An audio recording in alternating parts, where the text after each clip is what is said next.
Mesdames et messieurs, bonsoir. Si vous nous rejoignez à l'instant, sachez que nous sommes en direct sur notre chaîne NMP officielle. Nous sommes en présence d'un illustre invité que vous connaissez déjà, le président national du nouveau mouvement populaire, Monsieur André Bandakani, homme politique, panafricaniste, géopoliticien, analyste politique. Une fois de plus, nous allons parler de la situation qui prévaut en France, notamment la crise politique qui secoue ce pays. Et sur ce plateau, je ne serai pas seul. Je serai accompagné d'un autre modérateur, à l'instar de Monsieur Idjengele Eugène. Monsieur le Président, bonsoir et bienvenue à cette émission. Bonsoir mon cher Jules Boyamousso, bonsoir à toute l'équipe de la modération. Je suis un peu triste parce qu'il n'y a pas de femmes. Je tiens beaucoup à la présence féminine sur nos plateformes. Mais bon, c'est vous les techniciens. Je ne connais pas les aléas auxquels vous avez dû faire face. Mais bon, je souhaite rapidement que les voix féminines soient de retour sur nos plateformes. Donc je vous salue, je salue tous les internautes, tous ceux qui sont attachés à notre plateforme. Je suis de très près l'évolution de notre plateforme. Et on peut que saluer cette prouesse qui est manifeste, et que nous renforce dans l'idée qu'une plateforme sérieuse, qui s'occupe de sujets sérieux, qui n'est pas influencée, qui n'est pas dépendant de campagnes de recherche, de buzz, etc., peut prospérer sur Internet. Donc, dès le départ, on s'est situé sur le terrain du sérieux, des débats sérieux, des débats qui ont de l'envergure, qui sont au carrefour des enjeux de libération du continent africain, d'émancipation des peuples africains et de nos États. Donc, je suis heureux de voir que ça fait son chemin. C'est très encourageant. C'est d'ailleurs l'occasion pour moi de vous féliciter et de vous encourager. Merci, Monsieur le Président. Venant de vous, ça nous va tout droit au cœur. Sur ce plateau, comme je l'ai annoncé tout au début, je ne serai pas seul dans cette modération. Je serai accompagné de Monsieur Idjengele Eugène. Monsieur Idjengele Eugène, bonsoir. Bonsoir, Monsieur Jules Constant Bouyamousso. C'est un plaisir de partager ce plateau. C'est déjà une habitude du nouveau mouvement populaire de scruter les informations, de constater l'état du monde et de débattre sur ces plateformes numériques. Et la preuve, c'est que ça fait juste 3 jours que le nouveau mouvement populaire a terminé sa première grande conférence des militants. Et les exigences du combat nous amènent toujours à être aux côtés du monde, aux côtés des informations. C'est un travail et je profite de l'occasion aussi pour saluer notre armée numérique qui, selon nos techniciens, nous informe que nous avons traversé la barre de 20 000 abonnés. C'est aussi l'occasion de saluer tous nos internautes qui se constituent en armée pour nous suivre tous les jours, chaque fois que nous avons des directs. C'est le combat et c'est une fierté que le nouveau mouvement populaire partage avec ses internautes à travers ce direct. Et je profite aussi encore de l'occasion pour dire bonsoir au président Bandakani qui est fidèle dans le combat qu'il incarne, le renouveau panafricaniste. Bonsoir, Monsieur le Président. Bonsoir, mon cher Djengelin. Bonsoir. Ben, je partage votre joie, quant à l'évolution de notre plateforme. Je salue, je renouvelle mes salutations et toute ma reconnaissance à tous les internautes qui nous suivent. Ils ont toute ma gratitude. Merci, Monsieur le Président. Sans plus tarder, nous allons entrer dans le vif du sujet.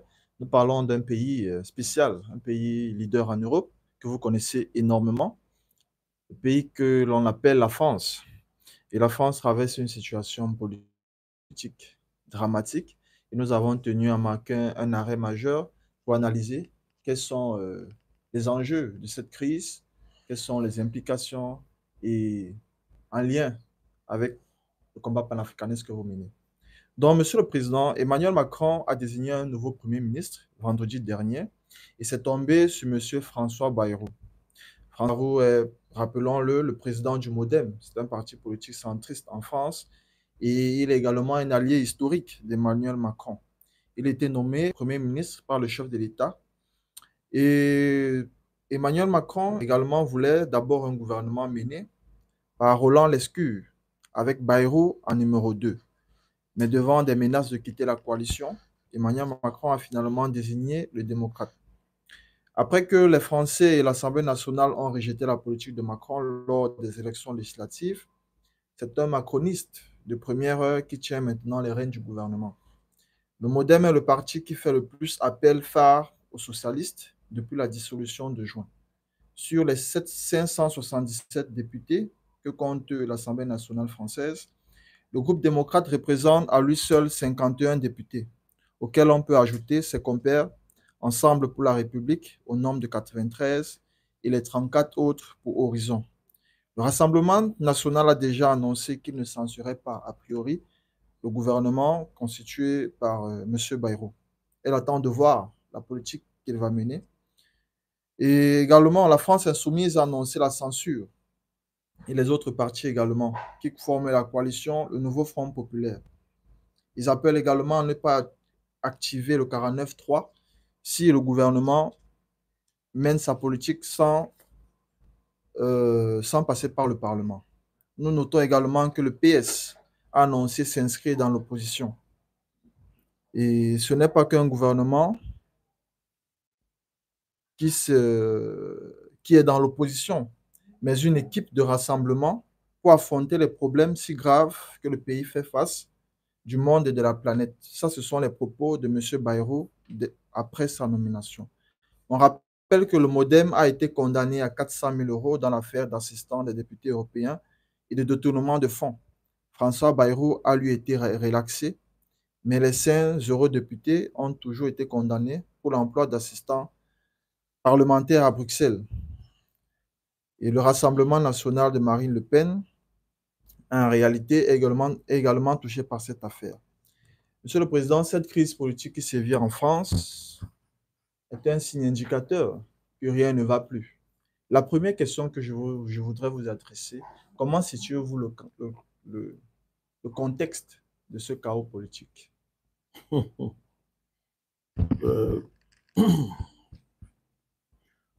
Oui, mais comme dans chaque crise, j'aime toujours le dire en préalable à toutes mes démarches face aux questions de ce type. En matière de crise, qu'elle soit politique, qu'elle soit économique, il y a toujours ce que j'appelle la guerre des récits, la guerre des justifications, la guerre des explications. Et ça se joue toujours là. Les responsables politiques ou les partis politiques qui sont au pouvoir en situation de crise ne peuvent pas expliquer la crise comme les partis qui sont pas au pouvoir. Il faut bien comprendre ça. Donc, il faut être en mesure d'élargir de manière extrêmement objective le spectre de lecture qui nous permet de bien positionner les enjeux et la situation. Au-delà des guerres et des récits, comme je vous l'ai dit. M. Macron en France ne conçoit pas la crise comme ses adversaires politiques, vice-versa. D'autres forces qui sont plus ou moins liées aux différents blocs politiques les plus en vue font pareil, sur la base de diverses formes de clientélisme qui lient les uns aux autres. Il est important de rappeler ça pour ne pas contribuer à ce que j'appelle l'embrouillamini,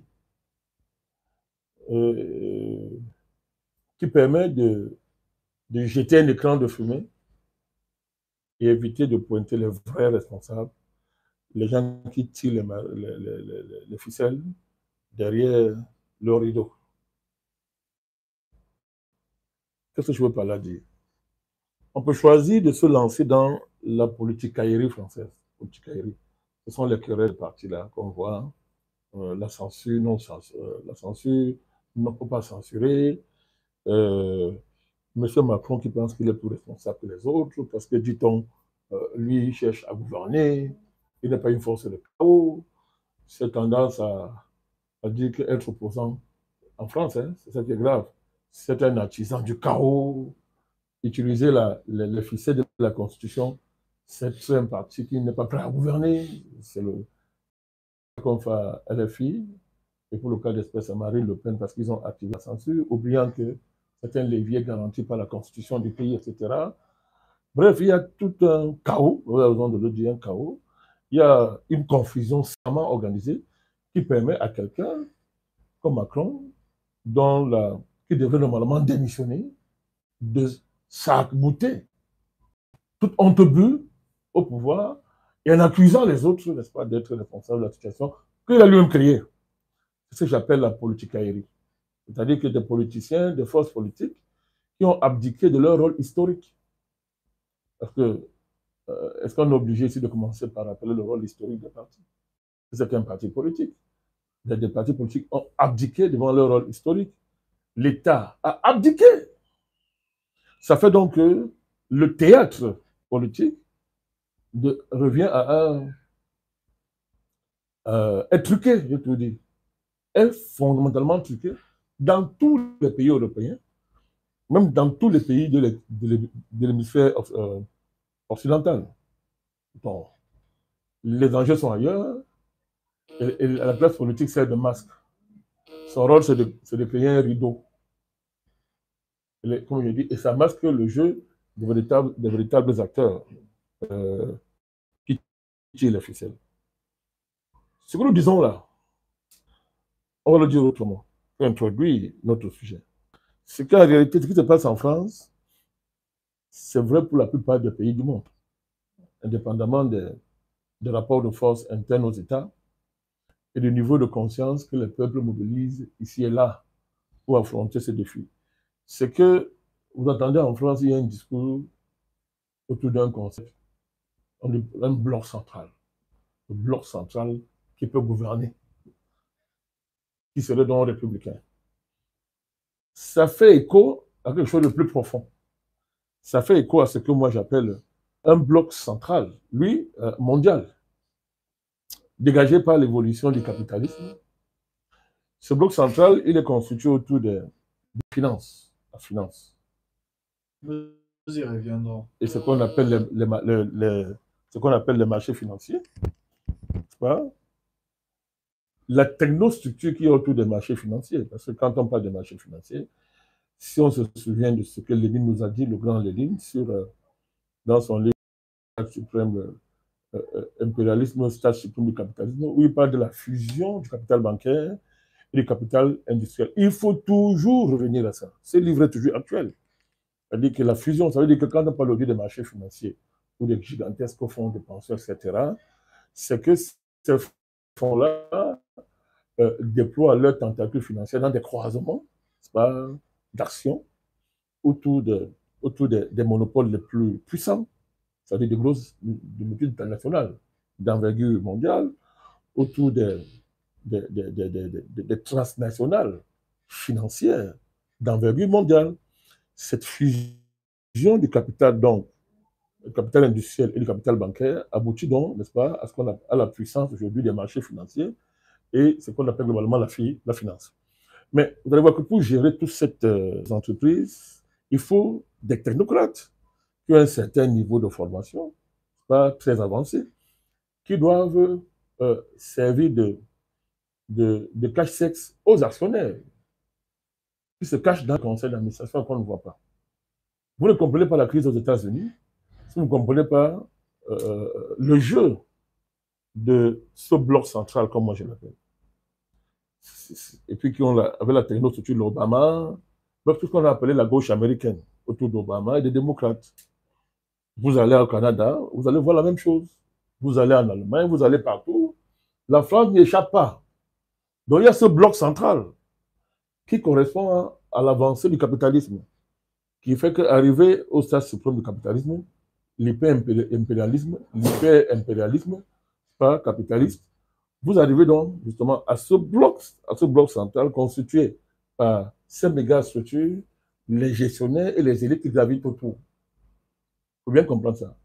Donc, ça correspond aussi à ce qu'on appelle le deep state aux États-Unis.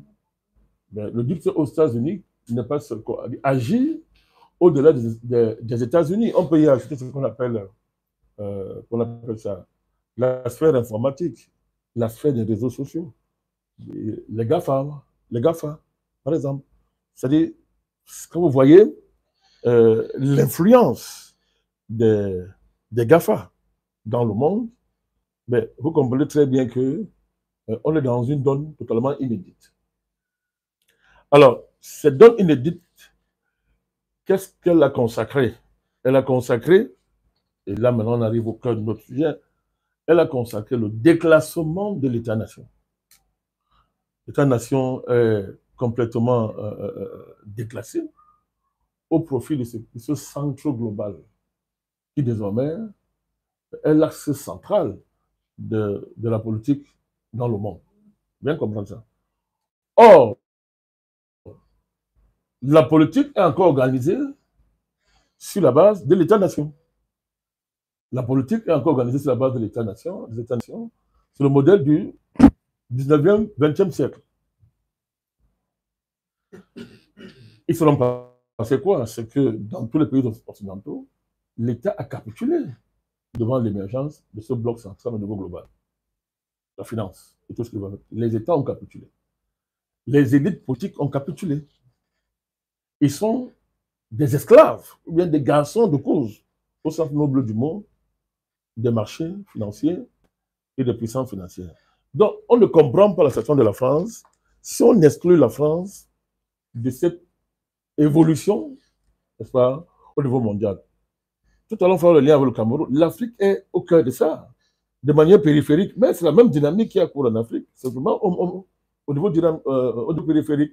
Si un monsieur comme Samir Amin continuait, était encore vivant, certainement il continuera à développer sa théorie centre-périphérie en continuant à approfondir et à mettre en avant ce divorce que je suis en train de vous expliquer là. Donc la France donc, est travaillée par cette dynamique-là, profondément, qui fait que la démocratie est constituée par la dictature économique. La démocratie est totalement émasculée par la dictature économique. Les partis politiques, je vous le dis, sont tous des employés, n'est-ce pas, de ces forces financières qui, depuis, ont imposé des dogmes économiques à pratiquement toutes les nations de la Terre. C'est-à-dire qu'il faut pratiquement imposer la règle d'or partout, dépenses égale recettes. Ça ne signifie rien dans le contexte de ce déséquilibre qui se manifeste au niveau mondial. Deuxièmement, l'austérité qui ne finit pas,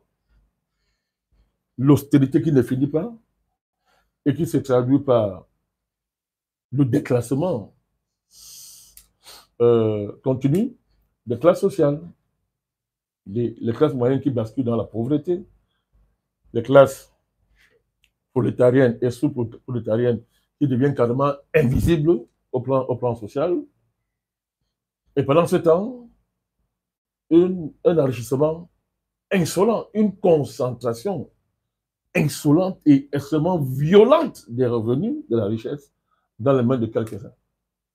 Donc, on est dans une situation gravissime où les peuples voient des milliards circuler sur leur tête, pendant qu'en même temps, on leur demande de toujours serrer la ceinture, serrer sans cesse la ceinture.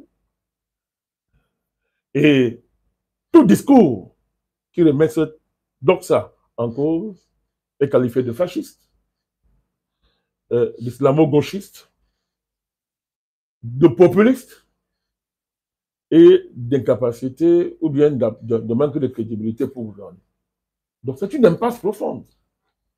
Rarement dans l'histoire de l'humanité, on a vu la politique perdre totalement sa raison d'être de cette manière-là. C'est-à-dire que la politique a cessé d'être la politique. Ça explique en partie cette haine viscérale que commence à avoir le peuple à l'égard des politiciens. Donc, la France est au cœur de cette affaire et Ce qui se passe entre M. Macron et M. Bayrou n'en est qu'un épisode. Il cache un autre qui ne tardera pas à arriver. Ça sera peut-être la démission de Macron, M. Macron, soit la démission ou la censure de M. Bayrou, qui va aggraver cette crise et enfin mettre les Français devant leurs responsabilités. Donc, savoir ce qu'ils veulent. S'ils considèrent qu'ils sont en démocratie, il faudra laisser M. Macron finir son mandat. Mais s'ils considèrent que le peuple est souverain, ben, il faudra le chasser et le renvoyer là où il doit aller se cacher, là où il n'aurait dû jamais sortir, à savoir dans les cuisses de Rothschild. Voilà. Monsieur le Président Banakani, vous soulevez là des points très essentiels. Et j'aimerais un peu rester sur ces différents points que vous avez soulevés, que même si certaines personnes peuvent vous tasser de complotistes, mais vous avez soulevé l'influence des institutions internationales et le poids que pèse sur les États. C'est le poids des bourses et cet hyper-empire capitaliste. Monsieur le Président Banakani, mais pour le cas de la France, si nous acceptons ce que vous dites, sur le cas de la France, on peut parler d'une perte de souveraineté ou bien d'une souveraineté érodée par l'influence croissante de ces bourses financières et même de cet empire capitaliste. Mais sauf qu'actuellement en France, il y a une crise de représentation et au cœur de cette situation se trouve une perte de contrôle décisionnel, Monsieur le Président. Il y a cette perte de contrôle décisionnel et qui met en lumière, si on peut le dire comme ça, la contradiction d'un modèle national qui se voulait pionnier. Monsieur le Président Banakani, la question qui nous taraude, c'est de savoir, vous avez bien expliqué la profondeur géopolitique qui marque cette perte de souveraineté, mais Monsieur le Président Banakani, sommes-nous dans une crise de régime en France? Si, au regard des explications que vous avez données, est-ce qu'on peut parler d'une crise de régime en France? Ben, à partir du moment où les populations ne se reconnaissent plus dans un régime, à partir du moment où les marqueurs essentiels d'un régime politique, le jeu des partis par exemple, le rapport entre les gouvernants et l'opinion, la nature des élections, c'est-à-dire le rapport entre les élections et la capacité des pouvoirs élus à mettre en œuvre des programmes à travers lesquels se reconnaissent le peuple, mais on est dans la crise du régime est très avancée en France. Même si l'État est stable, Monsieur le Président, nous constatons un État stable. Bien que ça fait 4 premiers ministres en un an pour une première fois depuis 1962, parlant de l'État français, mais quand même on voit un État qui est stable, il y a un président et il y a un premier ministre qui est nommé, qui va former son gouvernement. Ben, il est stable à quel prix? Au prix, si on se réfère à la séquence des Gilets jaunes, où la violence d'État a dépassé les lignes rouges acceptables dans une prétendue démocratie. C'est un moment où l'État français a brillé par sa capacité à éborgner les manifestants. On ne peut pas dire les tuer. La transformation de la police en une quasi-milice de classe qui désormais confond le maintien de l'ordre avec les intérêts de la classe au pouvoir. La diabolisation des partis qui ont des pourcentages électoraux élevés. Si on prend le cas de Marine Le Pen, qui représente 11 millions de Français.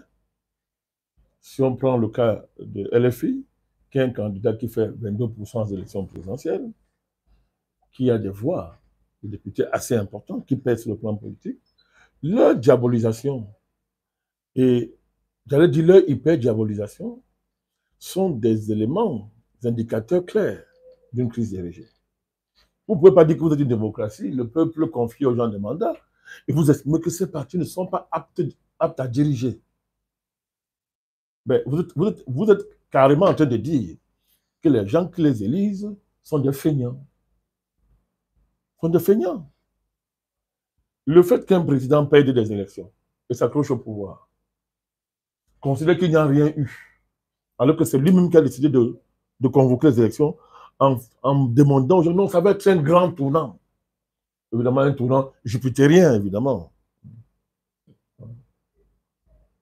J'ai encore bien le nom du fils de Jupiter. Vulcain. Ça devait être un tournant certainement vulcanien. Et le premier a fait comme si, vraiment, rien ne s'est passé. Rien ne s'est passé. Il a plongé le pays dans une situation comme celle-ci, où on voit bien que il y a une dissonance croissante entre les citoyens et les institutions. Vous êtes gentil. Le vrai débat en France aujourd'hui, c'est de savoir, c'est qu'on s'interroge sur la qualité de ce suffrage universel. Est-ce que les peuples français qui élisent les gens comme Macron au pouvoir, est-ce qu'ils ont vraiment élu? Dans ce cas, comment peut-on comprendre le décalage, la rupture, l'écart qu'il y a entre le peuple français et les dirigeants qui sont élus démocratiquement? Ça n'a pas commencé avec Macron. Mais Macron, il a mené ça au niveau le plus extrême. Il développe ça au niveau le plus extrême, mais ça a commencé depuis les Sarkozy, même depuis les Chirac, même depuis les Mitterrand. Parce que Mitterrand arrive au pouvoir, au bout de quelques mois, il fait le grand tournant, le grand virage démontrant que mais les Français qui l'ont élu ne comprennent rien à l'évolution du monde, puisque lui décide de régner tout son programme et d'appliquer une politique carrément de droite. Évidemment, au nom de la lucidité, du pragmatisme, de l'impératif de l'économie, etc. Donc, on est dans une crise de régime. Bon, alors, si vous demandez à M. Macron, il va vous dire qu'on n'est pas dans une crise de régime, puisqu'il va vous rappeler qu'il a été élu au suffrage universel, et que lui, l'État est debout, et que lui, l'incarne l'État est debout. Mais, mais ça commence toujours comme ça. Ça commence comme ça après. Le carcan juridico-constitutionnel éclate parce qu'il ne répond plus à l'état réel du pays. Il y a une divorce entre la forme juridique du régime, l'esprit du régime et l'état réel du pays. Voilà, c'est le débat qu'il y a dans le fait que la 5e République est périmée et qu'il faut rentrer dans une 6e. C'est le pari de M. Mélenchon. Mais le débat, il est là. Il est là. Est-ce que cette constitution a été conçue? Est-ce que l'esprit de cette constitution a été conçu pour que l'État se retrouve comme ça, totalement dépendant des marchés financiers? Et que, à un moment donné, on crée des fausses pandémies qui engagent l'État dans une spirale d'endettement de plus de 1000 milliards et qu'après, il faut imposer l'austérité qui fait souffrir énormément les Français, qui déclasse des Français, des étudiants qui fouillent dans les poubelles, des classes moyennes déclassées qui sont obligées de se nourrir dans des poubelles, etc. Nous reviendrons dans l'état financier et même économique, oui, parce que y a social de l'État français. Il y a une escroquerie majeure dans la politique française, et pas seulement en France. Dans pratiquement tous les États du monde, on fait face à cette situation. C'est-à-dire de vouloir opposer des formats juridiques et constitutionnels là où les dogmes économiques méprisent ce carcan. La Constitution, ce carcan, comme je le dis, juridico-constitutionnel. Donc, c'est-à-dire, on oppose les deux. Mais tout le temps, ça va casser. Ça va casser. Donc, parce que ne pensez pas que ça va continuer comme ça. Le peuple français et d'autres peuples occidentaux, ben, tôt ou tard vont arriver à une situation fondamentalement révolutionnaire qui va déboucher, si rien n'est fait, sur une tabula rasa. Sur une tabula rasa. On est en Europe là, dans une ère vraiment, dans le cas de certains pays, dans une période vraiment pré-révolutionnaire. Vraiment pré-révolutionnaire. Donc, moi je pense qu'on est dans une conjoncture où la crise du régime tend à faire de celle-ci une crise même systémique. C'est-à-dire que je veux dire que la crise systémique se confond avec la crise du régime. Donc c'est plus grave qu'on le croit. C'est plus grave qu'on le croit. Donc, la France est dans un blocage terrible, terrible, terrible. Je ne reviens pas sur le jeu des médias. C'est une honte. C'est une honte quand dans une petite démocratie que les médias arrivent au niveau où les médias français sont arrivés. C'est la honte de la honte. Et continuer à appeler ça démocratie, la démocratie, ce n'est pas le mensonge éhonté. Ce n'est pas le mensonge éhonté. Ce n'est pas la défiguration de la réalité. Ce n'est pas la négation de la réalité, pas la magie de la manipulation médiatique. C'est une honte. C'est une honte. Mais bon, ce n'est que le reflet de ce que tout à l'heure j'ai évoqué à l'entame de mon propos, à savoir l'émancipation politique, l'émancipation sociale de ce bloc central au niveau mondial, n'est-ce pas, de toutes les contraintes de la vie sociale, de la vie politique des nations. Donc pour se dresser au-dessus, c'est un nouvel hyper-empire d'un type nouveau que l'humanité n'a pas encore eu à affronter, mais il est devant nous et il nous impose ses règles. Et seulement le coût de sa reproduction au quotidien, c'est la menace de disparition de l'espèce humaine. Monsieur le Président, tout à l'heure, en répondant à la question de Monsieur Djengele, vous avez parlé du bloc central qui veut déclasser les États-nations pour imposer le règne de la finance. Nous voulons rester toujours sur l'aspect politique. Nous avons remarqué qu'en moins d'un an, et M. Djengele l'a relevé, M. Macron a nommé près de 4 ministres. Nous rappelons Elisabeth Borne, Édouard Philippe, Gabriel Attal, Michel Barnier, et maintenant le tout nouveau François Bayrou. Et nous rappelons également que les 4 premiers étaient des collaborateurs et celui-ci est un homme politique qu'on peut dire indépendant. Comment analysez-vous la nomination de Bayrou? Est-ce que M. Macron veut gagner du temps, c'est-à-dire essayer de se maintenir au pouvoir? Est-ce que cette coalition peut tenir? Mais d'abord, on voit très bien que le cas de Macron est pathétique. Mais pour nous qui le voyons, hein, mais comme c'est un fou, c'est Vulcain. Vulcain, c'est le fils de Jupiter. Vulcain, ses attributs sont connus. Hein, c'est la dévastation, c'est le chaos, tout ça. Moi, il a dit ça avant hein, l'élection. Macron a dit avant l'élection qu'il a opéré un mu. Il est passé de Jupiter. Parce qu'au début de son premier mandat, il a dit que ça sera jupitérien. Alors, nous, on avait été les premiers à l'appeler ça dans le plateau. Maintenant, les Français l'appellent Jupiter quand il est passé Vulcain. Bon, les Français même sont en retard. Il est passé Vulcain, il faut aller voir les attributs de Vulcain. Donc, ce qu'il fait là, il est vraiment en train de vulcaniser, c'est-à-dire que c'est le chaos, la dévastation, c'est ça qu'il s'agit. Donc, il faut que les Français ouvrent les yeux. Ils le font aux gens, mais ils ne le font pas en profondeur pour savoir qui est à leur tête. C'est M. Wauquiez, c'est le nouveau patron de LR en France, des Républicains, M. Wauquiez, qui avait dit, quand Macron est arrivé au pouvoir, il a fait l'analyse sur le personnage, c'est pas celui-même qui se rappelle. Il avait dit c'est un désert d'âme quand on le voit. Je crois que c'était un entretien au journal Le Monde. Wauquiez a dit c'est un désert d'âme. Bon, les politiciens, certains politiciens n'ont pas honte, ils ne savent même pas, ils balancent des mots.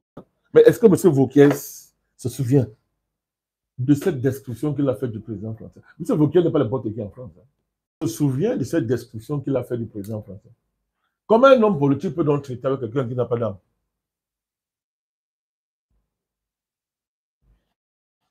Je prends cette image j'évoque ça, pour illustrer par image ce que la France vit.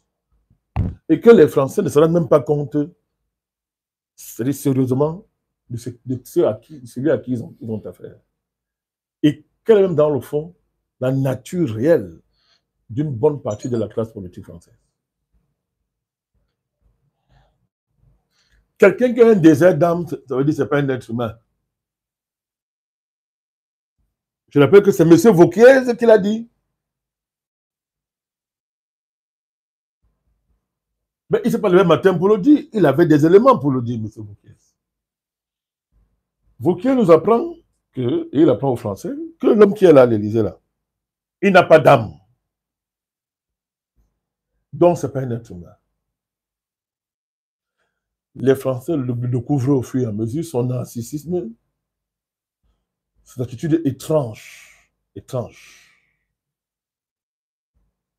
son hyper indifférence à la souffrance des Français et des autres,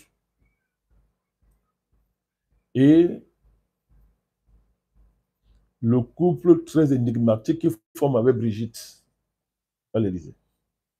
Il faut bien rappeler ça. Je te dis, il faut commencer par là pour bien cerner. Revenons aux conditions de son élection. Les Français, c'est une contradiction qu'ils vont résoudre. Il ne faut pas qu'ils se plaignent, c'est leur problème. Les Français sont convaincus et se vantent qu'ils sont en démocratie. Du moins, une majorité, parce qu'il suffit de leur faire peur à chaque deuxième tour que Marine Le Pen va arriver au pouvoir, hein, et puis les Français se mobilisent, ils disent que non, on a sauvé la République. Donc les Français eux-mêmes sont profondément responsables de ce qui s'est passé dans leur pays. Parce qu'ils croient à ça. Or, devons-nous rappeler, Macron n'était pas capable de gagner les élections. Celui qui était bien prêt pour le remporter s'appelle François Fillon. On sait aujourd'hui qu'on l'a trucidé par une mafia, soi-disant judiciaire. M. Fillon. C'est dans ces conditions qu'arrive au pouvoir ce criminel qui a l'Élysée. Alors, criminel, ce n'est pas une insulte. Il a éborgné les Français. Il a pratiquement fait mourir des milliers de vieux papas, de vieux, dans le cadre de la loi Rivotril. Et des milliers de Français sont morts dans le cadre d'une fausse pandémie. Jusqu'à aujourd'hui, il a de la peine à reconnaître le tort qu'il a causé aux infirmières. Donc, les mots que nous utilisons ne relèvent pas de l'insulte. C'est un fait. C'est dans ces conditions, donc, pour revenir à votre question, qu'il faut situer le rôle de M. Bayrou. M. Bayrou est celui qui va dynamiser la campagne du Mozart de la finance. Il est passé de Mozart de la finance pour devenir Jupiter, et de Jupiter, il est devenu Vulcain. M. Bayrou va dynamiser sa campagne en lui apportant son soutien. Vous devez rappeler que M. Bayrou, il faut donner à César ce qu'il y a à César, M. Bayrou est l'un des précurseurs d'un certain centrisme dans le jeu politique français. Basé, entre autres, sur la nécessité de dépasser les clés gauche-droite pour former une plateforme, un bloc politique qui doit, d'après M. Bayrou, s'occuper réellement de la France. Il doit essayer de dépasser les appareils politiques. Bayrou en est un des précurseurs, sinon l'un des plus éminents précurseurs de ce courant-là en France. M. Macron est venu donc, c'est sur ce terrain que Macron, lui, est venu surfer pour lancer son faux parti et sa fausse révolution en France. Donc, Bayrou devient allié de Macron dès ce moment-là. Et il n'est pas n'importe quel allié, parce que M. Bayrou, quand même, dans le jeu politique français, c'est pas n'importe qui. Donc, c'est ainsi que cette alliance impliquait pas, des renvois d'ascenseur. Une fois Macron au pouvoir, ça a été fait avec sa nomination au ministère de la Justice. Il va être rattrapé par un dossier lié au fond de nos parlementaires, soi-disant. Il va démissionner, mais il va rebondir avec un commissariat au plan que Macron va tailler de tout pour lui. Mais il va continuer à être un acteur politique majeur parce qu'il a son parti, le Modem, qui a des élus. Je crois qu'il doit avoir 36 députés. Ce qui lui donne une capacité de nuisance. M. Bayrou a longtemps voulu être Premier ministre. Macron l'a confiné dans des rôles dans des rôles d'alliés, mais devant se contenter pas de ces 36 députés, etc., et tous les avantages qui vont avec, etc. Bayrou a attendu son temps, et son temps est arrivé. Bayrou n'a pas été nommé par Macron. Il s'est autonomé. C'est ça qui fait la particularité de cet épisode aussi, de cette séquence, de ce long film tragique, avec pour acteur central Vulcain. Donc c'est ça. Bayrou il s'est autonomé et Macron n'a pas eu d'autre choix que de le nommer comme d'entériner son autonomination comme Premier ministre. Est-ce une forme de cohabitation ou alors c'est une logique de négociation?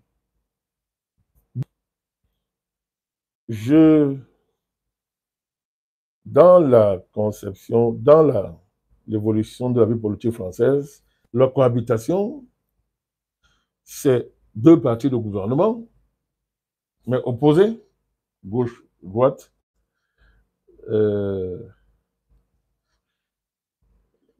Bon, pas forcément, parce que Balladur et Chirac, c'était un peu la même famille, à quelques différences près. Mais c'est un président élu élu à la présidentielle et qui, en cours de mandat, obligé de dissoudre la majorité, reconvoque les élections législatives et les perd. J'ai rappelé le cas Balladur Chirac, il y a le cas Chirac-Jospin. C'était que cet exemple-là. Dans le cas présent, c'est pas la même chose. Macron a perdu les élections, il faut rappeler ça. Il a perdu les élections. Il a décidé de trahir l'esprit des institutions et de précipiter le pays dans une crise, d'accélérer la crise politique qui déjà mine la France de l'intérieur en désignant un premier ministre qui n'était pas du camp des vainqueurs. C'est ce que Mélenchon dénonce. Mélenchon et d'autres forces politiques dénoncent ça et disent que c'est inacceptable. Et d'ailleurs, Mélenchon va plus loin en demandant carrément sa destitution.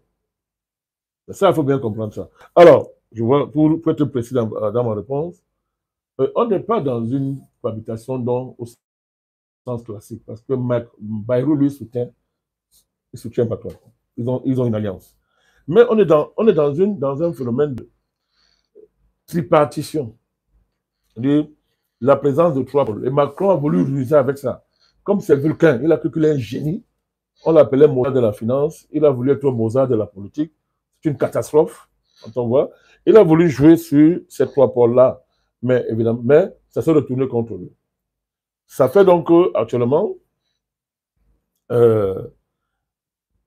l'autonomination de Bayrou bouleverse l'équilibre de cette tripolarisation. Dans le sens où il fait pivoter, n'est-ce pas, l'axe de cette tripolarisation vers un équilibre nouveau qui désormais met le Parti socialiste français dans une situation presque d'arbitrage entre les trois pôles, à savoir le front de gauche, le nouveau front populaire, je pense très bien, et Marine Le Pen, et le reste, les républicains, parlons comme ça. Le socle commun, comme ils appellent. Ils ont décidé, Macron a décidé d'exclure Marine Le Pen et la France dans son plan toujours vulcanien. C'est un génie du chaos. Il a décidé de les exclure parce qu'il dit, pour avoir censuré, ils ont commis le crime. Oh. Mais je vous rappelle toujours que ils n'ont pas trahi. Ils n'ont fait utiliser un levier de la Constitution française. Mais M. Macron et les autres décident que non, c'est un crime. Et on les diabolise. On les décide donc, maintenant on va le mettre de côté. On fait miroiter au Parti socialiste, qui a eu pour leader un certain François Hollande. Donc quand on entend ce nom-là, on ne commente même pas, on sait ce que ça veut dire. Croyons donc que, bon, ok, en essayant de déplacer l'axe de gravité des trois pôles qui tiennent le pays à l'issue des élections législatives, on peut se retrouver à constituer un socle politique qui permet de stabiliser un budget et de gouverner pour que Macron tienne jusqu'en 2027. Mais c'est là où tous ces dangers ont commencé. C'est là où ça commence. C'est là où Bayrou maintenant a profité. Alors, le PS veut gouverner, mais ils savent ce qui les attend. La France insoumise va seulement aller mettre les affiches partout pour dire que bon, voilà ce qu'ils font à l'Assemblée. Et Mélenchon dit ok, on va bien s'en souvenir aux prochaines législatives. Donc le PS en même temps veut gouverner, mais il est tiraillé par ce que lui il appelle l'aile extrême, son aile extrême, c'est bien qu'ils appellent ça, son aile extrême. Et il sait très bien que quand les élections arriveront, depuis là, il ne peut faire gagner l'élection sans la France, il le savait très bien. En excluant Marine Le Pen de l'autre côté, puisque là, on le radicalise et on compte donc que Bayrou, l'autre partie de la droite, LR, Nouvel Horizon, etc., s'il y a une alliance de raison avec le PS, on peut donner à M. Bayrou, n'est-ce pas, une capacité à diriger. Mais cet attelage est très difficile à tenir. Parce que le Parti socialiste, vous n'êtes pas censuré, il vous donne des gages pour présenter à ses électeurs. Pareil même pour ceux de l'autre côté, du socle commun, qui posent des préalables, il faut maintenir le taillot, il ne faut pas augmenter les dépenses publiques, etc. Ce n'est pas tenable. Maintenant, il y a plus grave. Il y a plus grave. Macron a nommé quasiment son rival, Premier ministre. Bayrou, c'est un présidentiel qui n'a jamais renoncé à ses ambitions de présidentiel. En acceptant, en s'autonomant, est-ce pour aller lui-même à Canossa? Moi, je ne crois pas. En s'autonomant, Bayrou a décidé de jouer une carte extraordinaire. Si vous vous autonomez, ça veut dire que vous défiez le président. Vous êtes imposé à lui. Mais il va être obligé de continuer dans ce sens. Macron ne va pas rester tranquille. Il a quand même quelques leviers, même si dans son propre camp de l'écoute plus, mais il a quand même quelques leviers en tant que président. Sans compter que vous avez d'autres présidentiables qui sont là, qui ont des ambitions et qui n'entendent pas dérouler un tapis rouge à M. Bayrou. Qui lui aussi est dans sa logique. Ouais, donc tout ça, ça va tenir comment? C'est ça que nous, on pense que ça va s'empirer et qu'à la fin, les Français vont être obligés de chasser Vulcain. Il est resté dans sa planète pour faire ses histoires là-bas. Les Français vont être obligés de le chasser. Donc la seule issue à cette crise politique, à la fin, ça sera sa démission pour essayer, n'est-ce pas, de laisser l'élection présidentielle sauver, différer encore pour un temps les fondements de ce régime en France. Donc c'est cela qu'il s'agit. Donc M. Bayrou, en imposant à M. Macron sa nomination, tant d'avantages, aggrave cette crise au lieu d'être la solution. Parce qu'en fait, lui, il devrait être la solution. Moi, je vois mal M. Bayrou, parce qu'en fait, il n'a rien à perdre. En étant nommé, il a atteint l'objectif majeur dans sa carrière politique. Parce que si vous le chassez là maintenant, il a été Premier ministre. Il a été Premier ministre. Mais en même temps, donc il n'a rien à perdre. En même temps, il peut jouer une carte. Je voudrais rappeler que, il n'y a pas longtemps, il avait commencé à rappeler son droit à être candidat à l'élection présidentielle. Y compris il rappelait dernièrement son droit à être candidat à l'élection présidentielle. Donc, il a assumé sa différence dans ce sens-là. Mais, si on ne fait pas attention, lui va créer un boulevard pour le candidat à l'élection présidentielle. S'il réussit à démontrer qu'il est indépendant de Macron et qu'il l'a fait dans le sens d'infléchir la rigidité du président en rapport avec les élections, les dernières élections législatives, mais il va sortir de là, il peut sortir de là avec l'étoffe d'un baroudeur qui a défié Macron et retourner davantage le masque macronien qui pèse sur lui. les mois qui viennent nous réservent encore de bons chamboulements. Monsieur le Président, restons toujours sur le verset. Vous avez expliqué tout à l'heure le jeu d'intérêt des différents acteurs politiques qui sont en première scène. Et Monsieur le Président, au fond, tout ça, quand on regarde Monsieur Bayrou, il a été un soutien de Monsieur Macron avant l'élection présidentielle en 2016 et pratiquement tout au long de l'élection présidentielle 2017, et qui est également un macroniste de première. Au fond, la politique qu'il va incarner ne sera-t-il pas la même? C'est-à-dire faire du Macron sans Macron? Non, il faut être honnête envers Bayrou. Il a fait une alliance avec Macron. Bayrou existe dans la politique française longtemps, avant que Macron émerge. Il était même troisième aux élections de 2017. 18%. Il a été 3 fois candidat à l'élection présidentielle. Il a une identité politique en France qui est bien connue. On peut l'aimer ou pas, mais ce serait lui faire de l'injustice que de dire qu'il est un macroniste de la première heure. Je pense qu'il a fait une alliance en gardant son identité. Président, on rappelle aussi qu'avant sa nomination, Élysée a annoncé 2 fois la nomination d'un Premier ministre. Et la dernière en date, c'était la nomination d'un Premier ministre le jeudi matin. Mais c'est plutôt vendredi soir que nous avons été informés que Bayrou a été nommé Premier ministre de la France. Donc il y a eu ces différents décalages qui montrent que c'est comme si c'était vraiment un forcing pour réconforter votre argument. Non, dans la scène politique, dans l'histoire politique française ces dernières années, il y a des qualificatifs qui émergent et qui renseignent beaucoup sur les méandres de la politicienne française. Et vous avez des premiers ministres qu'on appelle des collaborateurs, et des premiers ministres non collaborateurs qui se sont imposés au président et qui, de ce fait, auraient marqué leur passage. De Villepin en est un, Valls dans une certaine mesure, mais Bayrou, lui, ça se voit, c'est-à-dire il s'est imposé comme premier ministre. Donc, il n'est pas un collaborateur du président.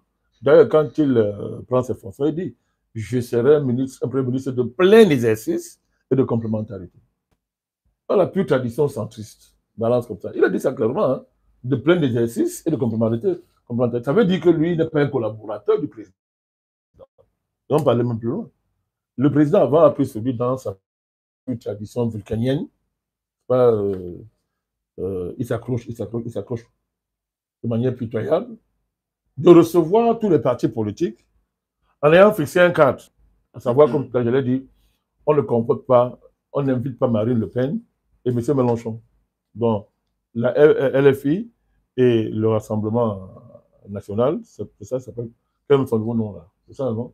Rassemblement national, il ne doit pas être invité. Mais M. Bayrou, quand il a fait ses consultations, il les a invités. Il les a invités. Donc, le gars, il vous montre que sur certains sujets clairs, lui, il peut envoyer le président se balader. Il les a invités. Donc, je suis en train de vous dire, il faut que les gens fassent attention. C'est-à-dire que, au nom de la politique politicienne, on peut vouloir lui attribuer que, bon, ok, le bilan du macronisme, c'est toi. Oui, si on veut. La politique politicienne, mais fondamentalement, M. Bayrou a une identité politique qui est connue en France. Sur certains sujets, d'ailleurs, sur certains sujets, d'ailleurs, il incarne de l'avant-gardisme. Je vous ai parlé de son centrisme historique, c'est-à-dire que ce monsieur, en France, lui, pendant longtemps, il a été un apôtre du dépassement des clivages gauche-droite. Le problème, ce n'est pas de savoir si c'est un grand pertinent, machin, mais ça, c'est lui, ça, on lui reconnaît ça. On lui reconnaît, il a été l'un des premiers à mettre sur la table l'enjeu de la dette. On est dans le contexte français, hein, l'enjeu de la dette, à savoir que c'est un sujet pour lui, il dit c'est même devenu moral. Il dit ça relève même c'est devenu un sujet moral. Il a même fait une campagne présidentielle tout entière en se basant, en faisant campagne sur la question de la dette. Donc, il a des marqueurs. Il a des choses qui montrent que quand dans lesquelles on peut lui reconnaître une certaine trajectoire. Donc, moi, Macron bis, ils ont des désaccords plusieurs fois. Hein. La gestion de la question des retraites. Il n'est pas d'accord sur la méthode. Pour lui, il y a un désaccord de méthode. La forme, oui, mais pas de cette manière. Donc, moi, je dis, au-delà de tous ces micmacs, qui relève de la politiquerie française. C'est pour distraire les gens. C'est un jeu de scène qui vise à masquer l'essentiel, je vous l'ai dit, la capitulation des hommes politiques devant la finance, devant les marchés financiers. Monsieur le Président Vanakani, le modérateur Jules a brillamment planté le décor sur le contexte de la crise en France, sur le contexte politique de la crise en France. J'aimerais m'appesantir sur le contexte économique. La France est en proie de graves crises internes et même externes, dont l'inflation, la hausse des prix de l'énergie et même la crise sur le logement qui pèse sur le porte-monnaie des ménages en France. Ils ont aujourd'hui un solde des essents extérieurs de la France de moins de 102 milliards d'euros. Un taux de croissance du PIB en volume en France en ce moment, en 2004, qui est de 1% seulement, Monsieur le Président, pour une première. La situation économique de la France devient de plus en plus délicate et une analyse bien connue de la société française, Christian Saint, au Conservatoire national des arts, dit que la France est en train de devenir le maillon faible de la zone euro. Monsieur le Président, qu'est-ce qui peut réellement expliquer, de votre point de vue, cette crise économique? Est-ce que partagez le professeur? Bien sûr. Bien sûr, même si je n'utilise pas ces éléments de langage technico-technicien qui font croire que réduire les activités économiques, les simplifier à l'extrême, les enfermer dans des agrégats de chiffrologie qu'on manipule, qui permet de transformer la réalité et les enfermer dans des bulles statistiques. Mais une fois ce désaccord levé, je partage ce qu'il dit. Le problème est très simple. À partir du moment où les forces économiques s'émancipent de la politique et de la société, ben, toute cette dérive s'explique. Toute cette rupture entre les pratiques économiques et les finalités de l'économie expose pas, à la figure de la société française, puisqu'on parle de la France. Mais une fois de plus, c'est vrai pour tous les pays du monde entier. Donc, il faut à un moment donné que les gens expliquent, qu'on explique pourquoi il y a un taux de chômage inacceptable, pourquoi les catégories sociales sont déclassées, basculent un matin comme ça dans l'extrême pauvreté, pourquoi dans un pays comme la France, on peut abandonner des quartiers, on parle de République, mais il y a des quartiers qui ont longtemps quitté la République, et on trouve ça normal. C'est la question des banlieues. La question des banlieues en France. Pourquoi un pays peut produire de la richesse, mais être incapable de la répartir équitablement? Au point où un dirigeant se met à dire que non, il invente la théorie du... Pas qu'il invente, il prend en son compte la théorie du ruissellement, en fait pour dire que pour qu'un pauvre vive, pour qu'un pauvre puisse vivre, il faut que le riche soit suffisamment riche, extrêmement riche, pour que il est tellement riche que ça commence à ruisseler sur lui. Et de manière inconsciente, donc, en ruisselant sur lui, la richesse va atteindre un pauvre. C'est une honte. Ça montre à quel niveau? Ça montre la mentalité des élites qui dirigent la France. Mais pas seulement la France. Hein. Donc, la France appauvrit. Elle s'appauvrit parce que, comme je vous l'ai dit, elle est très, très en retard sur les évolutions du capitalisme au niveau mondial. Le retard ici n'est pas un retard technique. Je ne parle pas de ce retard. Parce que les Macron, sur le discours, il faut moderniser la France. Ah, la France est trop arriérée. Parce que la France, n'est-ce pas, son modèle social coûte cher. Là, il y a moins de... comment on appelle ça? C'est-à-dire que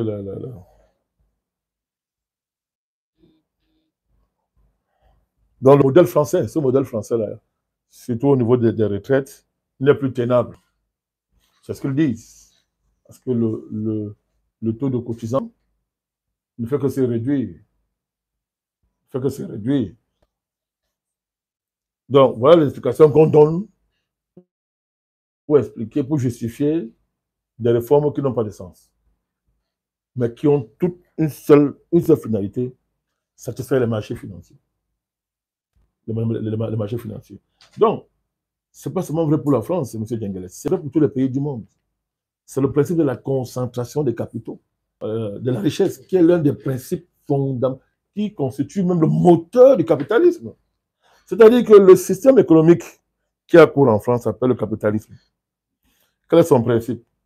C'est que vous produisez des richesses et quelques individus s'en accaparent. C'est simple que ça. C'est pas compliqué. Le problème est là. Or, le rôle de la politique, quand la politique est encore la politique, c'est justement de corriger ce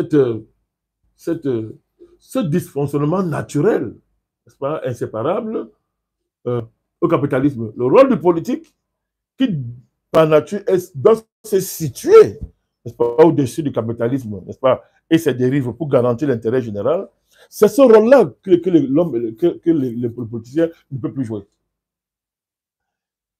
Cette crise se traduit aussi, cette inadéquation se traduit aussi par la désorganisation, n'est-ce pas, des classes populaires. C'est-à-dire que quand les classes populaires ne produisent plus du mouvement social, ne reproduisent plus le mouvement social, c'est-à-dire les luttes sociales autour des combats syndicaux, euh, euh, les diverses organisations que le peuple se donne pour défendre ses droits et montrer qu'il est conscient. Il est conscient. Donc, l'affaiblissement du mouvement social porté par les masses d'Anglais crée un rapport de force défavorable au sein des luttes, au sein des luttes qui profitent, n'est-ce pas, à la bourgeoisie capitaliste. Ce sont les luttes sociales qui obligent les capitalistes à partager la richesse. Donc, la politique donc consistait aussi, si on voulait, si on veut dégager l'intérêt général, c'est de veiller à ce que les outils de régulation démocratique et économique que le peuple peut se donner à un moment donné ne soient pas le monopole de la bourgeoisie. Mais aujourd'hui en France, c'est le contraire qui s'opère. C'est la bourgeoisie qui est devenue maîtresse du mouvement social.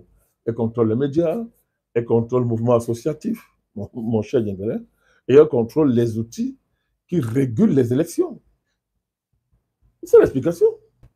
Sauf si on considère qu'on n'est pas un capitalisme. Mais si on est un capitalisme, voilà les vraies raisons. Les vraies raisons. C'est-à-dire qu'il y a une désorganisation historique des organisations du prolétariat, des organisations que les populations pouvaient se donner de manière à obliger la bourgeoisie à partager. Et les politiciens ont capitulé. Ils laissent faire. Ils ont accompagné ça. Et ça aboutit à quoi? Ils sont devenus des garçons de course, n'est-ce pas, des tenants de la finance. Monsieur le Président, toujours sur le volet économique, nous avons remarqué que les agrégats économiques de la France sont au rouge. Une dette financière pratiquement de 113%. Le problème... Du produit de brut. Oui. Du PIB. Du PIB, je voulais dire.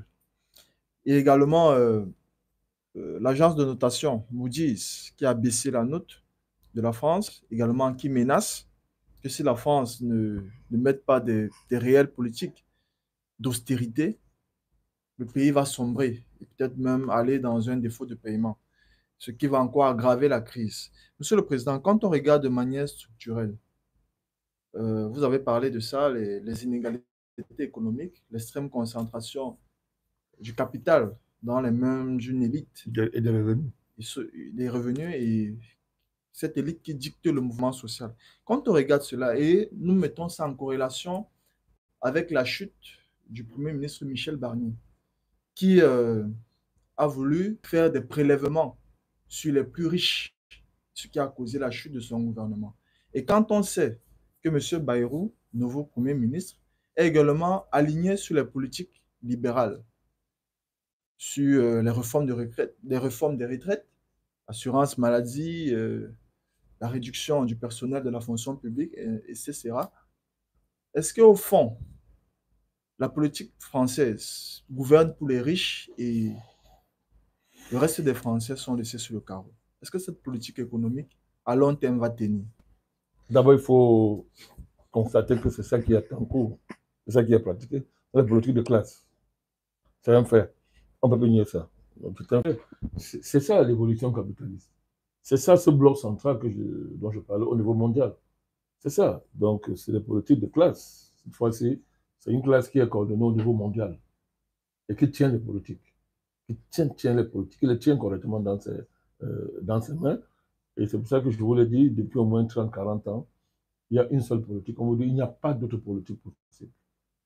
Ça, c'est le cri de ralliement des mondialistes. Il n'y a pas une politique possible. Margaret Thatcher, en son temps, disait, there is no alternative, Tina. Donc, c'est vieux, c'est depuis très longtemps qu'il y a ça. Donc, c'est une politique de classe. Mais Monsieur le Président, quand on regarde les positions d'un parti comme le RN, qui est aligné, par exemple, sur la sortie de l'euro, l'amoindrissement du pouvoir des institutions européennes, revoir la politique migratoire, ainsi de suite. Est-ce que cette politique qui recentre les Français au centre du débat politique ne peut pas vraiment faire écho et émerger, c'est-à-dire dans une prise de pouvoir? Le RN, Rassemblement national, Front national, c'est ça qu'il faut dire, Front national, quand monsieur Le Pen lui mettait aux affaires, était plus authentique. Je répète, dans le contexte français. Il était plus authentique. C'est-à-dire, il s'assumait comme un parti réellement xénophobe, antisémite, qui était le levier de son nationalisme politique.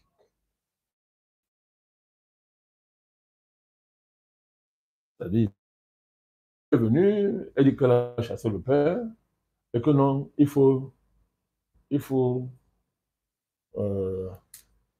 arranger, il faut maquiller, il faut arranger l'image de ce parti. Elle a changé de nom. Mais pour nous, c'est Front National toujours. Hein. Elle a changé le nom, dit que bon, Rassemblement national. Et le levier antisémite, elle a mis ça de côté. Elle est entrée dans un processus de normalisation. On est donc passé dans la nécessité de quitter l'Union européenne pour rester dans l'Union européenne. Ça, il faut bien voir la mutation.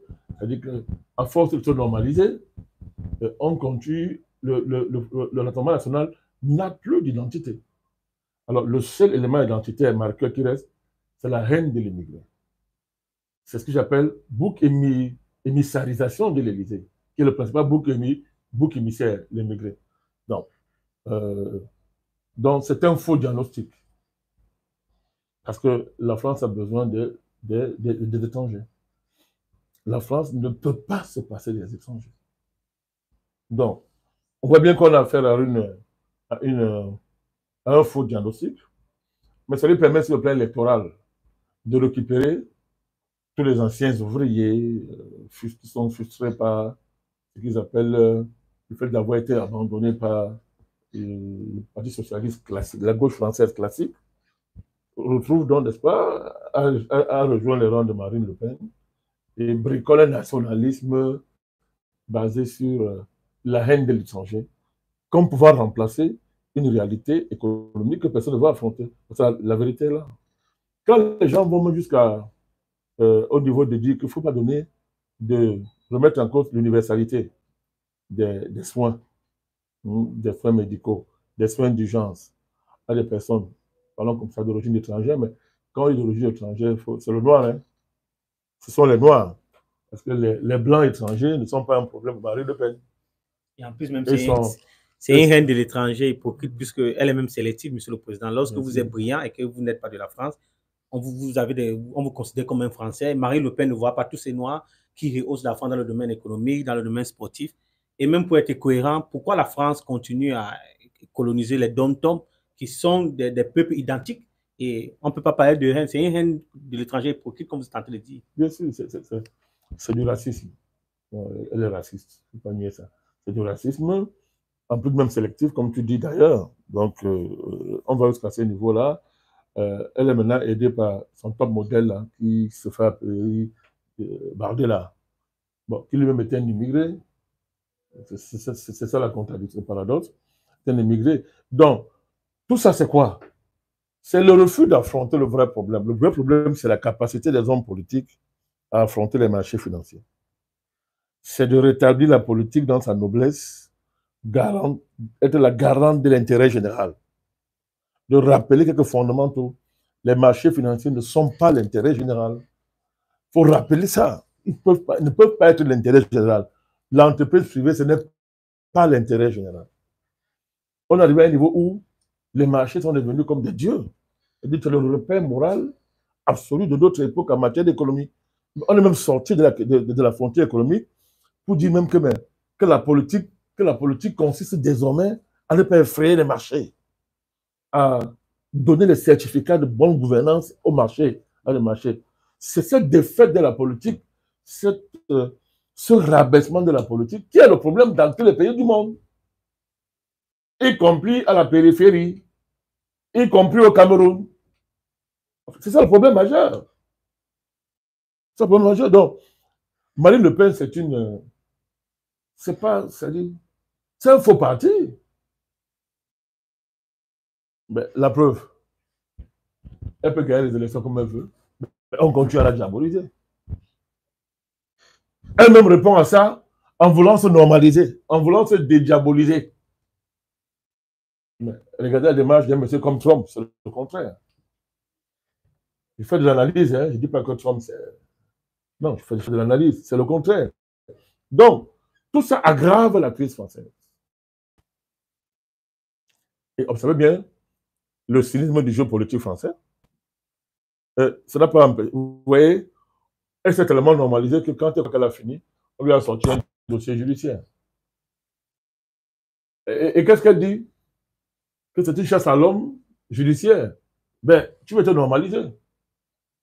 Voilà des démocraties où on trouve normal, on trouve que une dame, disons que c'est vrai, un parti politique reçoit des financements pour financer la vie parlementaire. Et que bon, il arrive qu'au lieu de financer la vie parlementaire, les partis financent, on préfère financer le parti dans son fonctionnement.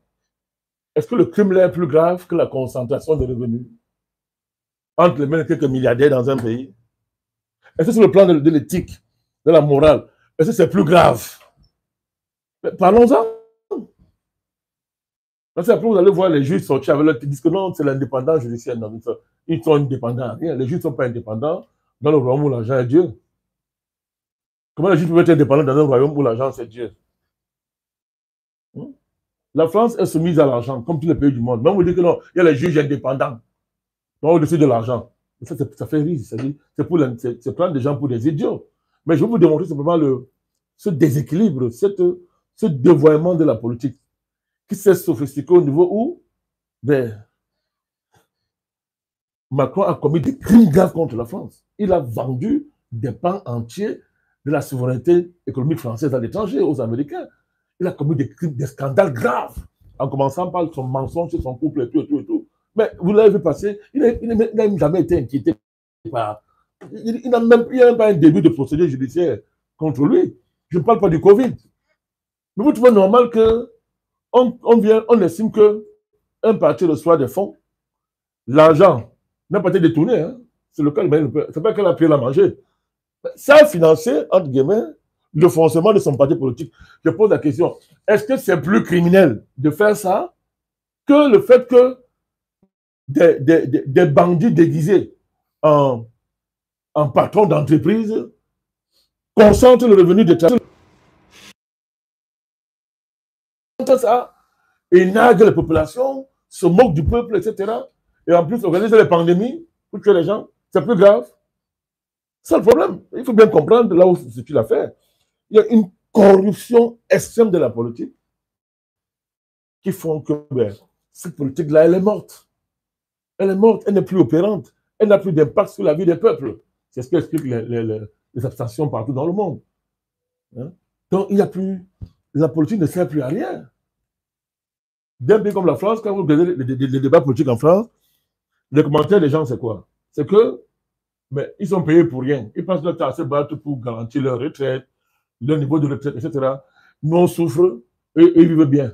Vous voyez donc que les politiciens, je veux dire que la représentation politique n'arrive plus à se justifier devant la population. Tout à l'heure, vous m'interrogez sur la crise du régime. Avant, on trouvait légitime le coût de la représentation politique. D'un pays comme la France, on trouvait que ça légitime. C'est-à-dire que l'argent dégagé pour financer la vie parlementaire, le plein de députés, etc., on trouvait ça. Parce que le français. Expliquons la situation de manière simple et que les gens comprennent. Le français, lui, à partir du moment où il avait accès à un certain niveau de biens qui permettait de se reproduire au quotidien, trouvait normal qu'on entretient les parlementaires à un certain niveau. Mais aujourd'hui, regardez le changement. Les Français détestent, c'est-à-dire que les anciens premiers ministres qui ont des privilèges, les anciens présidents, les parlementaires, etc., ils n'acceptent plus les privilèges qu'on leur donne parce que ils ne se sentent plus représentés. Le divorce. Mais que font les mondialistes représentés en France par des politiciens comme Macron? C'est de jouer là-dessus. Pour déclasser les filles, pour traquer, je suis dans le contexte français, pour traquer Marine Le Pen et dire qu'elle n'est pas éligible parce qu'on l'accuse qu'elle n'a pas décidé de l'argent. Les Macron ont des financements, leur parti politique, ce sont les entreprises, avec les conseils d'administration où les gens déguisent le financement par des soi-disant dons. Mais Marine Le Pen ne peut pas accéder au financement parce que aucune banque ne lui prête de l'argent. Aucune banque. Mais on lui reproche d'être allé prendre l'argent dans une banque en Russie. Vous voyez comment on manipule les Français. Les Français trouvent normal qu'on prive un parti politique qui est le parti le plus important en France, en termes réels, le parti le plus important en France, on baisse son niveau de représentation en truquant le jeu électoral, le refus de la proportionnelle. Voilà. Donc on le prive de financement et même souvent de parrainage. Mais les Français trouvent normal que, parce qu'il n'y a plus de culture politique, que des milliardaires soient célébrés comme étant des champions, des gens talentueux, des gens extrêmement brillants. Mais ici, ils sont brillants, mais les pauvres sont dangereux. Les pauvres ont une bouche qui est fraîche, leur gueule fait peur. Ils sont dangereux. Donc on est retourné à une époque où on décrit certaines classes comme étant dangereuses, même par essence. Mais ça fait le lit du fascisme. C'est comme ça que le fascisme commence. C'est comme ça que le néo-fascisme commence. Donc la France est dans un processus très accéléré de néo-fascisation très avancé. Parce que je suis en train de vous expliquer là. Donc, c'est la politique il faut une renaissance de la politique. Les politiciens doivent plus se soumettre à des marchés. On ne peut pas soumettre la politique à des marchés financiers. Il est là. Mais une fois qu'on l'a dit, il faut que les mentalités se mettent à la hauteur et que les classes populaires, les populations, les États se réorganisent. Voilà, c'est pour ça que nous, on soutient des processus de multipolarisation dans le monde, par exemple. Parce qu'il faut tout faire pour que les forces, les marchés financiers, cet empire qui a émergé, qui n'a aucune légitimité, qui ne connaît pas le suffrage universel, qui ne connaît aucune, c'est-à-dire qui ne rend compte à personne, mais c'est lui qu'il faut détruire.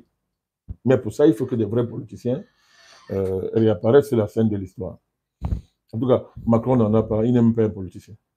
Toujours sur l'analyse des marchés financiers, nous avons suivi la sortie des patrons de deux grandes entreprises, en l'occurrence EDF et Total, qui ont menacé le gouvernement dans le sens où s'il n'y a pas de stabilité politique, ils vont aller en Allemagne ou alors dans le pays.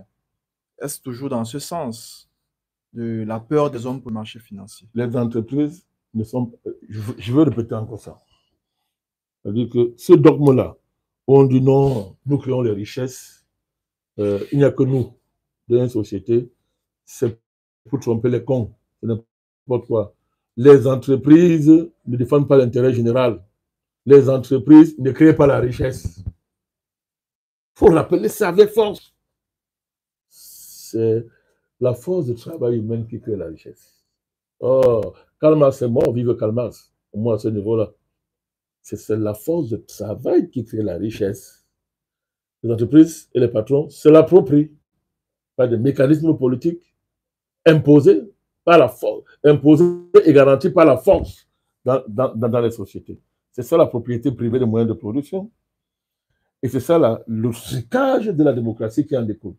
C'est là qu'il s'agit. Donc, toutes ces entreprises-là, ils cherchent leur profit, elles cherchent leur profit. Elles s'en fichent de l'intérêt général. C'est ça la globalisation économique essentielle. Nous faisons donc le lien avec le Cameroun, Monsieur le Président. La France est un pays qui a historiquement influencé la politique camerounaise dans toutes ses déclinaisons, politiques, économiques, sociales, culturelles. Et continue même d'influencer. Effectivement. Quand nous faisons le parallèle avec ce qui se passe au Cameroun, notamment en lien avec le budget, le vote du budget qui a été retardé, pratiquement a été fait en urgence. Ça n'a pas été fait dans les délais requis par la procédure par la loi réglementaire dans ce sens. Comment analysez-vous cela? Qu'est-ce qui se passe réellement? Non, le parallèle est clair. Hein. Les dépôts avec retard des lois de finances au Parlement camerounais n'est qu'un reflet, n'est qu'une manifestation d'une crise qui est plus profonde. Je vous dis pourquoi. Nous, les hommes politiques qui surfent sur le retard de l'État dans le dépôt des lois de finances et qui seraient donc de grands politiciens parce qu'ils dénoncent ça. Vous voyez, si on suit le raisonnement, on va appeler grands politiciens ceux qui dénoncent le caractère, la tendance de l'État à violer les lois, et en particulier les lois qui régissent le Parlement, en déposant avec retard, n'est-ce pas, les lois de finances. Ils sont donc de grands politiciens. Alors, moi, je vais vous faire une remarque. Ces grands politiciens autoproclamés là, qui dénoncent ce retard, sont justement le symbole du rabaissement total de la politique en périphérie. La France a influencé le Cameroun, vous êtes gentil. Celle qui a créé l'État du Cameroun. C'est ça que notre thèse de l'État néocolonial, nous ne cessons pas de rappeler ça à chaque fois que nous avons l'occasion. Ce rappel nous distingue de toutes les autres forces politiques. C'est un État néocolonial. L'État camerounais, c'est une création de la France. Par décret seulement, même au niveau des hommes. Et cette création ne s'est pas interrompue. Elle a transmis, c'est une continuité historique. Ça, c'est de manière fondamentale.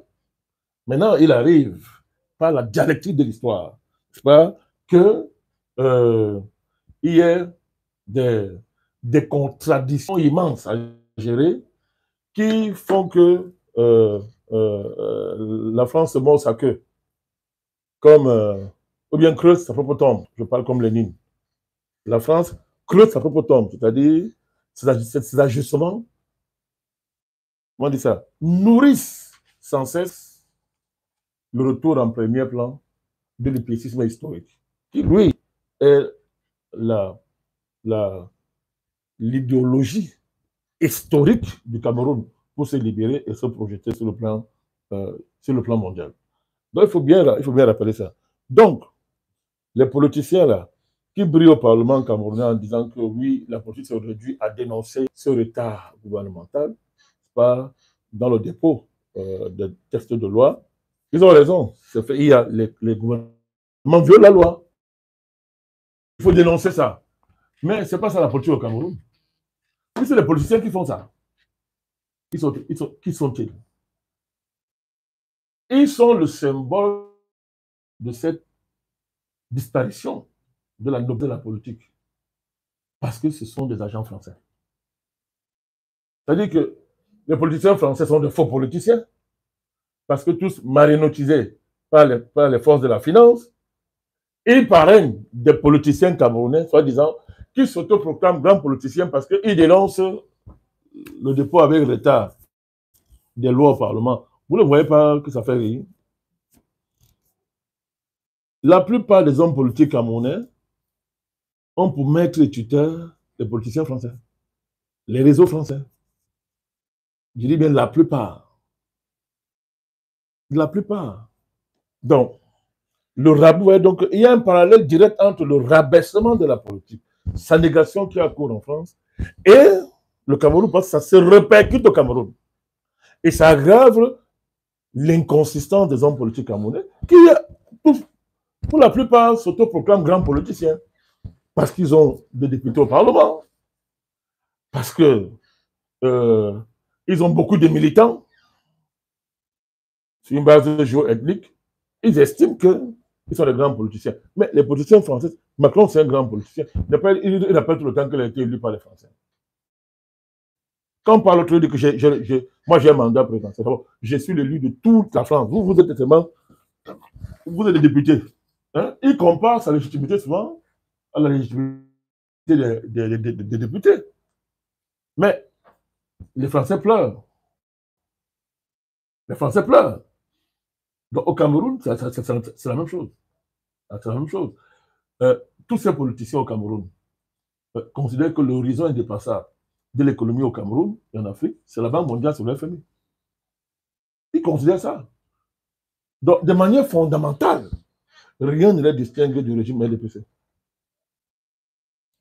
Mais Monsieur le Président, est-ce que peut-on dire que les mêmes causes vont produire les mêmes effets? Nous analysons cette situation, nous rendons compte que le gouvernement est également dans perspective de satisfaire aux besoins du FMI, de satisfaire aux exigences de la Banque mondiale, de toujours caresser dans le sens du poil du moins les marchés financiers et toujours aller dans le sens d'une restructuration budgétaire. Quand on regarde, on analyse cette loi de finances, elle va toujours plus grandissant. Et l'État est toujours en train de chercher des nouvelles niches fiscales et augmenter le taux de prélèvement fiscal sur les populations camerounaises. Est-ce que des gouvernants camerounais c'était de parler devant les institutions internationales, ils n'ont aucune stratégie pour renforcer leur capacité et modifier ce rapport de force. Ils n'y pensent même pas, ils ne sont même pas en capacité d'y réfléchir. Comment peut-on expliquer qu'un pays comme le Cameroun soit à son 7e cycle d'ajustement structurel et il retombe dans c'est le même résultat. Le dernier semaine de la semaine, comme vous dites ça, c'est une honte. C'est une honte. C'est-à-dire qu'on, dans ton discours, il le reconnaît. Bien évidemment, il parle de la lutte contre la résilience. La lutte pour la résilience. Mais c'est quoi le concept de résilience? Ça veut dire quoi? Ça signifie quoi? Une résilience, Monsieur le Président, une résilience qui est adossée sur l'économie informelle d'un État. Mais c'est même plus grave. La résilience, c'est que souffrez, misérer, ne parlez pas. Mais Monsieur le Président, il y a, comme vous avez convoqué, vous avez parlé de la session extraordinaire de la conférence des chefs de l'État de la CEMAC. Donc, le Cameroun a abrité à sa capitale, Yaoundé, qui s'est terminé hier. Et un communiqué sur les résolutions a été publié. Et je voulais m'attarder sur le 13e point quand même, Monsieur le Président. Quand on lit le 13e point sur son alinéa 2, la conférence, par ailleurs, je vais dire, a invité le FMI, la Banque mondiale et tous les autres partenaires d'accompagner les chefs ou d'accompagner les États, je vais dire, de la Banque centrale dans le processus de rapatriement et de domiciliation des revenus pétroliers. N'êtes pas là, Monsieur le Président, un acte fort que la CEMAC pose à l'endroit du Fonds monétaire international, même de la Banque mondiale. Oui, mais après, vous faites quoi? Pour être résilient? Oui, c'est bien. Mais pour être résilient, ça veut dire quoi? Rien ne bouge. Vous appauvrissez davantage. L'inflation continue sa course folle, etc. Donc, je crois qu'on ferait une émission spéciale là-dessus. Je voudrais dire, je voudrais montrer comment tout ça, l'économie est bloquée. L'horizon de l'économie est bloqué. C'est le FMI, la Banque mondiale qui décide. Mais on doit-on rappeler que la mission du FMI, la Banque mondiale, ce n'est pas de développer un pays. Ce n'est pas leur rôle. La Banque mondiale et le FMI ne savent pas développer un pays. Ils savent se faire de l'argent. Ce sont des banques, ce sont des vendeurs d'argent. Ce sont des placeurs d'argent. Et le pire, c'est que, Monsieur le Président, ces présidents sont encore revenus sur une politique d'endettement qui dit politique d'endettement allégée. Est-ce qu'une politique d'endettement peut ouvrir la perspective d'une vraie économie? Garde la réponse assez économique pendant l'émission. Je suis dans le parallèle entre la crise de l'État français et le Cameroun. Tout à l'heure, j'étais en train de vous indiquer, j'ai fait l'exemple avec le comportement des politiciens camerounais. On est député, on représente les populations, c'est la politique, on va sur Internet, on fait le bruit, tout ça. Il faut des communiqués, machin, on fait la politique. Je veux non, ce n'est pas la politique. Je veux démontrer que plus la politique dans le centre est pourrie, ce n'est pas à la périphérie. Je veux dire que le même pourrissement est même plus grave en périphérie. Alors maintenant, les lectures camerounaises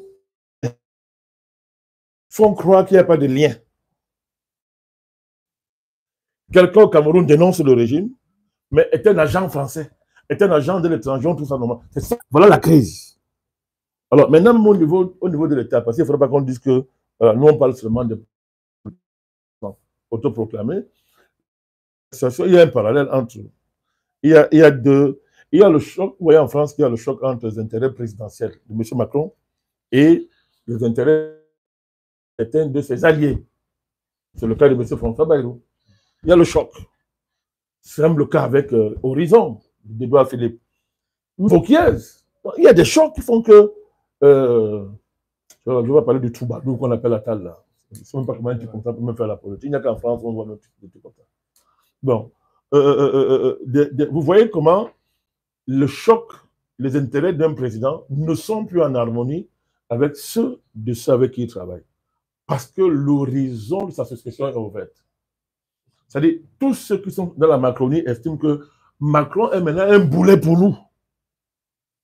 Et qu'il faut s'en démarquer. Si on espère avoir un avenir en 2027, et Macron fait tout pour dire que il va vous pourrir la vie aussi longtemps que possible. Donc, le blocage est là. Ça, c'est ce que j'appelle le choc entre les intérêts présidentiels et ceux de monsieur, de l'entourage de M. Macron. Mais revenons au Cameroun, qu'est-ce qui se passe? C'est le même choc, le choc des horizons. L'horizon en 2027, l'horizon au Cameroun, c'est la succession du président. C'est plus grave au Cameroun. C'est-à-dire que rien ne. C'est que il n'y a plus une correspondance entre les intérêts du président. Quand on dit correspondance, je dis une correspondance réellement politique dans le sens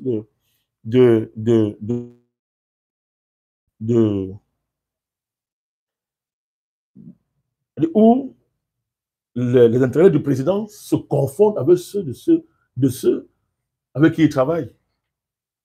Ça, c'est fini depuis. C'est-à-dire qu'ils estiment que le président, ils ne le disent pas, doit dégager. Parce que plus il reste là, plus il contrecarre les ambitions. Et ça a un impact sur la vie du pays. On ne peut rien implémenter de sérieux au Cameroun dans de tels cas. Parce que dorénavant, il y a plusieurs clans au sein du gouvernement. Mais je dis que leurs intérêts. Et tout récemment, nous avons assisté à un mouvement d'émancipation orchestré par le président de la République à l'occasion de la 3e journée internationale de la banane plantain où le président de la République a engagé. De promotion de la banane dans le sens de l'émancipation de celle-ci, de la même mise de Del Monte. De l'étranger. Mais qu'est-ce qu'on voit? Une plateforme, elle est étrange, hein, parce qu'elle est composée de la FECAFOOT, des légendes étranges qui sabotent le projet. Donc, voilà un exemple parfait. Mais vous avez comme ça des millions de cas dans le gouvernement. Vous prenez la question des mines. Mais tout ça est bloqué. Une mine comme le projet de Balam. Qui bloque ça? C'est le conflit entre les intérêts des barons et les intérêts du président. Et les barons qui travaillent pour la France. Le cas de la mine de Balam, les gens sont. Quand on parle de la France, vous voyez la France partout. Mais si Dieu le veut, on fera une émission, on va démontrer, on va voir comment la France, travaillant avec les barons locaux, bloque tout ce qu'on peut faire de bon dans un pays comme le Cameroun. Il ne s'agit pas de dédouaner le président, mais c'est un fait. C'est un fait. Donc, c'est ce divorce, c'est ça qu'on est en train de voir au Cameroun. C'est-à-dire que tant que l'horizon de la succession du président n'est pas clarifié, pour ceux-là et leurs patrons étrangers, rien ne bouge au Cameroun. C'est là, tout est là. C'est-à-dire que tout est. Il y a ça. C'est ça le parallèle avec la situation du Cameroun. Vous avez un État qui tourne en rond économiquement. Il tourne en rond. Il ne bouge pas. Inertie économique. Incapacité à débloquer un horizon économique qui est bouché, dont la frontière dogmatique, c'est FMI Banque mondiale. les tuteurs des pays. Et ça débouche sur quoi? Hein? Rendement fiscal ennuyeux qui se transforme en chasse à l'homme fiscal. Et c'est un paradoxe parce qu'en fait, quand Motazi dit que le Cameroun est un pays où on paie moins d'impôts, mais il n'a pas tort. Hein? Mais sauf que c'est ce qu'il dit, mais il explique sa explication est fausse. Il y a un fait, mais la manière dont il explique, elle est fausse. Le Camerounais paye moins d'impôts parce que l'économie est bloquée. Or, le président Moutazi ne fait aucun effort pour la débloquer. Lui, il pense que non, il faut inventer les niches fiscales, il faut en créer partout. Et ça aboutit à une impasse. Une impasse extraordinaire parce que quand il y a une crise du consentement, que l'impôt consenti, c'est-à-dire que le citoyen paye l'impôt. Lorsque il y a une crise du consentement au niveau de l'impôt, c'est une crise fiscale. Il y a un problème. C'est la tyrannie fiscale. Alors, même si légalement l'État dit, je n'ai pas de l'impôt est souverain, mais ça c'est un énoncé juridique, c'est un énoncé, comment dire ça? C'est un énoncé impérial, c'est-à-dire on convoque l'impérium de l'État pour justifier une voie de fait, mais la réalité est que les gens ne sont pas contents, les gens subissent l'impôt, plus qu'ils ne consentent. Or, la magie de l'impôt, c'est le consentement. La magie de l'impôt, c'est le consentement. L'État n'arrive plus à créer la magie du consentement dans le rapport du citoyen à l'impôt, c'est la tyrannie fiscale. Mais elle-même, c'est quoi? C'est l'expression de la mainmise des institutions internationales sur nos économies. Maintenant, lisez le communiqué de la semaine. Allez voir, discipline budgétaire, tout ça. C'est-à-dire, vous voyez très bien que on nous discipline. Comme au temps de la colonie. Monsieur le Président, nous allons aborder la toute dernière question de cette émission. Le parallèle est clair, hein? Le parallèle est clair. Nous allons aborder la toute dernière question de cette émission. Vous avez parlé de la crise. Vous avez analysé la crise qui frappe la France sur la scène politique avec ses versants économiques, financiers, sociaux. Vous avez également fait le lien avec le Cameroun. Mais sauf que pour le cas de la France, vous avez, du moins, l'idée générale, c'est que les hommes politiques français sont en panne d'innovation politique et sont couchés devant le capital financier et industriel. Ils sont des marionnettes. Et ici au Cameroun, vous êtes une force politique. Démocratiquement élu. Vous êtes une force politique qui compte. Et avec le tableau que vous avez décrit, suite à la réunion qui s'est tenue à Yaoundé, la conférence des chefs d'État, dans le cadre de la CEMAC, vous êtes une force politique qui compte. Et comment entrevoyez-vous cette crise? Laquelle? Au Cameroun, cette crise qui a des versants sur le plan économique et des répercussions sur le plan. Il n'y a pas d'autre solution. Sur le plan politique, sur le plan de la politique, suppose l'étude du NMP. Vous l'avez entendu ailleurs, ce niveau d'objectif, démocratiser la démocratie. Vous avez entendu ça. Nous, on dit qu'il faut démocratiser. Il ne s'agit pas de basculer dans des dictatures. Il ne s'agit pas de célébrer des régimes violents. Non, non, c'est démocratiser la démocratie. C'est d'envergure mondiale, mais avec nos spécificités locales. Donc, ça, c'est notre projet. Concilier la liberté et la responsabilité. Élargir le champ des libertés en dépassant l'individualisation des libertés qui caractérise la politique, comprendre ce que je suis en train de dire, les démocraties des civilisations, qui n'ont rien à voir avec la démocratie prête à porter, qu'on nous impose ici, qui n'ont rien à voir avec la démocratie prête à porter, qu'on nous impose ici, comme on importe le saucisson, prêt à porter. Il faut qu'on mange, jusqu'à avoir des intoxications les plus absolues. Sur le plan économique, c'est pareil. Nous disons qu'il faut démocratiser l'économie. Soit vous avez entendu ça où? Nous disons démocratiser l'économie, c'est la plus grande révolution qu'on puisse faire dans l'économie. Parce que le problème des pays d'Anto et de démocratie, c'est que l'économie, on dit qu'on a la démocratie alors qu'il y a la dictature économique. La dictature des capitalistes sur l'économie d'un pays. Nous disons qu'il faut démocratiser l'économie. Donc, tout faire pour qu'il n'y ait pas la dictature d'une classe sur l'économie. C'est la démarche. Et les pays africains, notre structure anthropologique est favorable à de telles démarches. Donc la solution, c'est le panafricanisme. Et le NMP est